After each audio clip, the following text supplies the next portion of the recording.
মুবারক, ঈদ মুবারক, ঈদ মুবারক, ঈদ মুবারক, নারাজ জোরে ঈদ মুবারক, নারাজ জোরে ঈদ মুবারক, তালে তালে ঈদ মুবারক, মুখে বলি ঈদ মুবারক, হাতে তালি। ঈদের র্যালি আসলে এটা আমাদের জন্য নতুন মনে হলেও এটাই আসলে হওয়ার কথা।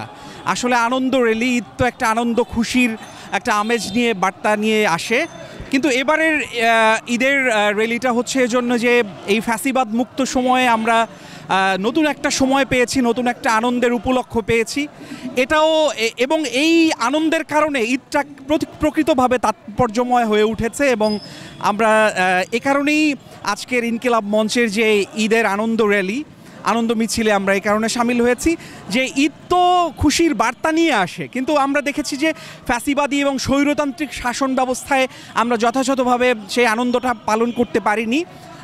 এখন যেটাকে এই বিজয়ের পরে আমরা সেই আনন্দটা করতে পারছি আর কি, মুক্ত পরিবেশে।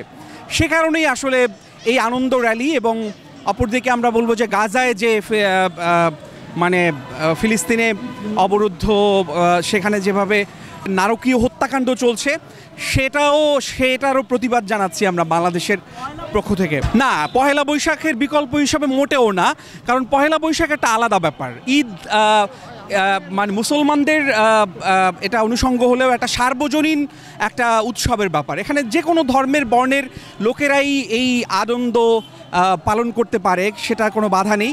তো আমরা বলবো যে পহেলা বৈশাখের কোনো বিকল্প না, দুটো আলাদা ব্যাপার, দুটো সম্পূরক।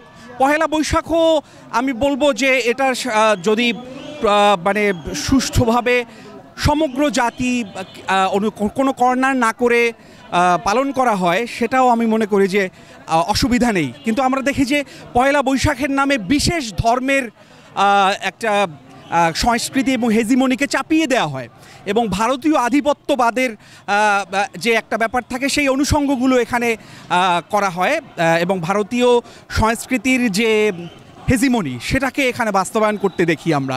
এর ফলে সার্বজনীন হয়ে ওঠে না। আমি বলবো যে মুসলমানদের যে সাংস্কৃতিক ঐতিহ্য আছে সেটা থাকুক, অন্যান্য ধর্মের অনুষঙ্গগুলোও থাকুক, ফলে কর্নার যেন না হয়ে যায়, পয়লা বৈশাখ যেন সর্বজনীন হয়। আসলে এইটা আজকের যে মিছিলটি হচ্ছে এটা খুব অল্প সময়ে ঘোষণা করা হয়েছে এবং অল্প সময়ের ঘোষণাতেই আমরা দেখব যে এখানে ছাত্র জনতার এসছেন, সব ধরনের পেশার সব মতের মানুষরা এসছেন, মা বোনেরা এসছেন, শিশুরা এসছেন। ভবিষ্যতে এবার প্রথমবারের মতো হচ্ছে, ভবিষ্যতে আরও বৃহৎ আকারে এই মিছিলটা হবে এবং সেই আনন্দ, সত্যিকার আনন্দ আমরা করতে পারবো বলে আমরা মনে করি।